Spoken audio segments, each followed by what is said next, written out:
Hey guys, what is up? This is Vrinder Singh and welcome to my YouTube channel Invest Carefree। अगर आप लोग भी penny stocks में invest करते हो या पेनी स्टॉक में इन्वेस्ट करने की सोच रहे हो तो ये वीडियो आपके लिए ही है। प्लीज आपको पेनी स्टॉक में कभी भी इन्वेस्ट नहीं करना चाहिए, या अगर आप पेनी स्टॉक में इन्वेस्ट ऑलरेडी कर रहे हो तो आपको वो बिल्कुल बंद कर देना चाहिए, क्योंकि ये स्टॉक बहुत ही ज्यादा रिस्की होते हैं। ये स्टॉक्स आपको एंड आपके पोर्टफोलियो को बर्बाद कर सकते हैं। अगर आपको लगता है कि ये स्टॉक आपको रातों रात अमीर बना देंगे तो ये आपकी गलतफहमी है। स्टॉक मार्केट में कोई भी शॉर्टकट नहीं होता है, यहाँ सिर्फ काम आता है डिसिप्लिन एंड कंसिस्टेंसी। चलो एक बार कुछ फिल्टर लगा के चेक करते हैं कि क्या ऐसा कोई पेनी स्टॉक है जो आपको सच में अच्छा प्रॉफिट दे सके। ये मैंने स्क्रीनर ओपन कर रखा है। स्टॉक मार्केट में ऑलमोस्ट 5,500 के आसपास स्टॉक्स हैं। तो सबसे पहले हम यहाँ पे प्राइस का फिल्टर लगा देते हैं। यहाँ पे हम मिनिमम 0 से लेके मैक्सिमम 5 रुपीज डाल देते हैं एंड एंटर करते हैं।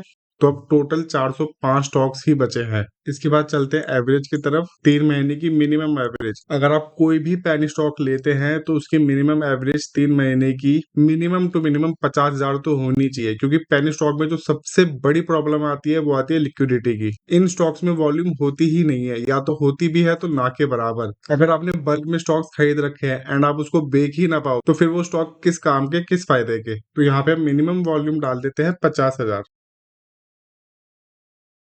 फिर एंटर कर देते हैं। तो अब यहाँ पे 2 to 8 स्टॉक्स बचे हैं ओनली। इसके बाद चलते हैं गाइज आरओई पे। 5 साल का आरओई क्या होना चाहिए। रिटर्न ऑन इक्विटी को हम यहाँ पे 0 से रख लेते हैं। 5 रुपए का स्टॉक है तो 5 तक ही रख लेते हैं। सिर्फ एग्जाम्पल के लिए मैं आपको बता रहा हूँ। अब ये स्टॉक्स रह गए और सिर्फ 69। इसके बाद हम देखते हैं कि पिछले 5 साल में इस कंपनी ने कैसी ग्रोथ दी है। तो अगर हम बात करें पेनी स्टॉक की, तो पेनी स्टॉक से आपकी 5 साल के अंदर क्या उम्मीदें हो सकती है कि अगर आप उसमें 1,000 रुपए इन्वेस्ट करोगे तो वो कम से कम एटलीस्ट 10,000 तो हो। बट हम फिर भी इसको सिर्फ और सिर्फ 200% ही मान के चलते हैं, यानी कि अगर आपने 1,000 रुपए इन्वेस्ट किए होंगे तो कम से कम 5 साल में 3,000 तो होंगे ही। इसके बाद यहाँ पे एंटर कर देते हैं। तो ये देखिएगा, एंटर करते के साथ ही ऐसा कोई स्टॉक बचा ही नहीं है जिसने पिछले 5 साल में आपके पैसे एटलीस्ट 3 गुना भी किए हों। देखा आपने, यही है सच पेनी स्टॉक्स का। इसलिए ही कोई भी एक्सपीरियंस इन्वेस्टर कभी भी पेनी स्टॉक में इन्वेस्ट करता ही नहीं है। आपको भी पेनी स्टॉक से दूर रहना चाहिए। जो लोग पेनी स्टॉक्स को परचेज कर करके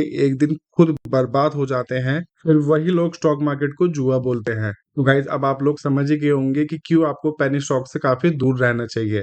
हाँ, अगर आपको स्टॉक मार्केट की अच्छी नॉलेज है तो आप अच्छी अच्छी कंपनियों में इन्वेस्ट कर सकते हैं। अदरवाइज आप म्यूचुअल फंड के अंदर इन्वेस्ट कर सकते हैं। वहां आपको ज्यादा दिमाग लगाने की जरूरत भी नहीं पड़ेगी, क्योंकि म्यूचुअल फंड में दिमाग लगाने के लिए वहां पे फंड मैनेजर बैठा हुआ होता है। आप बस कंसिस्टेंसी एंड डिसिप्लिन के साथ अपनी एसआईपी चालू रखिए एंड कुछ सालों बाद आप देखेंगे कि एक्चुअल में स्टॉक मार्केट होती क्या है। तो इस वीडियो में बस इतना ही। आई होप आपको सब कुछ क्लियर हो गया होगा कि आपको कहाँ इन्वेस्ट करना चाहिए एंड कहाँ नहीं। एंड हाँ, अगर आप जानना चाहते हो कि किस किस म्यूचुअल फंड्स में इन्वेस्ट करना चाहिए एंड किन किन म्यूचुअल फंड्स में इन्वेस्ट नहीं करना चाहिए, तो इस वीडियो पे क्लिक कीजिए। मैं मिलता हूँ आपसे इसी वीडियो में, तब तक के लिए बाय।